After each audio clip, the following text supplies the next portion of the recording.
नमस्कार दोस्तों, इस दुनिया में केवल एक ऐसा देश है जहाँ पे कोई सरकार तक नहीं है। इस देश में प्रधानमंत्री और राष्ट्रपति भी नहीं है। यहाँ तक इस देश में राजा और रानी तक नहीं है। यह है 5th लार्जेस्ट कॉन्टिनेंट। फिर भी इस कंट्री में 1000 से 4000 लोग ही रहते हैं। लेकिन यह कैसे संभव है? यह संभव है क्योंकि यह है बर्फ से भरा हुआ कंट्री। इसे अंटार्कटिका भी कहा जाता है। अंटार्कटिका इस दुनिया का सबसे ठीक और सबसे सुंदर कॉन्टिनेंट है, लेकिन ये बहुत खतरनाक है। यहाँ पे रहने वाले साइंटिस्ट को पता है अंटार्कटिका कितना खतरनाक है बोल। इस वीडियो में हम समझने की कोशिश करेंगे ये बर्फ से भरा हुआ कॉन्टिनेंट अंटार्कटिका को। टॉपिक 1, अंटार्कटिका की जियोग्राफी। अंटार्कटिका को हम ग्लोब में साउथ पोल पर देख सकते हैं। ये देखने के लिए कुछ इस तरह से दिखता है। ये 5th लार्जेस्ट कॉन्टिनेंट है। इंडिया से 4 गुना बड़ा है। यहाँ पे कोई परमानेंट रेजिडेंट नहीं है। इस कॉन्टिनेंट खाली पड़ा हुआ है। अंटार्कटिका में साइंटिस्ट और सपोर्ट स्टाफ रहते हैं। इन्होंने इनके रिसर्च स्टेशन पर रहते हैं। अंटार्कटिका में बहुत सारे माउंटेन्स हैं। ट्रांस अंटार्कटिक माउंटेन अंटार्कटिका के बीच से गुजरता है। ये बहुत लंबा और बहुत ऊंचा है और अंटार्कटिका में बहुत बड़े बड़े ग्लेशियर्स हैं। ये ग्लेशियर्स इतना बड़े हैं और इतना खतरनाक है।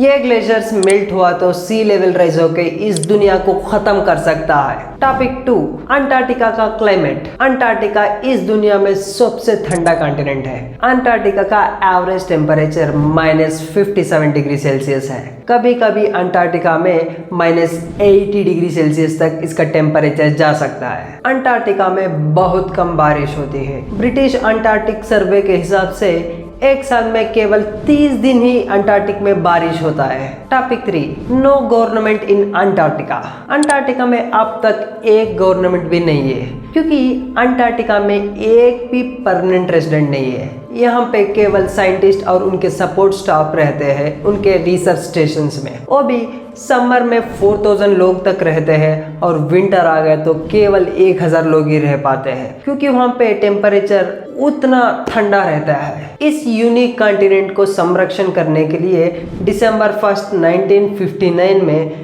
एक ट्रीटी साइन किया था। किस वजह से इस ट्रीटी को साइन किया था? वर्ल्ड वॉर 2 1945 में ख़त्म होता है। इसके बाद 1945 से लेकर 1991 तक पॉलिटिकल, इकोनॉमिकल और आइडियोलॉजिकल टेंशन बढ़ने लगता है यूनाइटेड स्टेट्स और सोवियत यूनियन के बीच में। इसे कोल्ड वॉर भी बुलाया जाता है। ये दोनों कंट्रीज लड़ने लगते हैं। लड़ते लड़ते हदें पार करके अंटार्कटिका में पहुंच जाते हैं। इस दोनों कंट्रीज कंपटीशन करने लगते हैं, तू सुपीरियर या मैं सुपीरियर। अंटार्कटिका में कैंप्स बिल्ड करते हैं। उस कैंप्स में मिलिट्री एक्टिविटी किया जाता है, जिस तरह से गन्स, न्यूक्लियर वेपन्स बनाया जाता है। इसकी वजह से अंटार्कटिका का आइस मेल्ट हो सकता था। अंटार्कटिका का आइस मेल्ट हुआ तो सी लेवल राइज होता है। सी लेवल राइज है तो हमारा वर्ल्ड खत्म हो सकता है। 4th टॉपिक, अंटार्कटिका की वाइल्ड लाइफ। अंटार्कटिका में बहुत सारे यूनिक एनिमल्स और बर्ड्स देखने को मिलता है। यह है एम्पेरर पेंगुइन। यह लार्जेस्ट पेंगुइन है।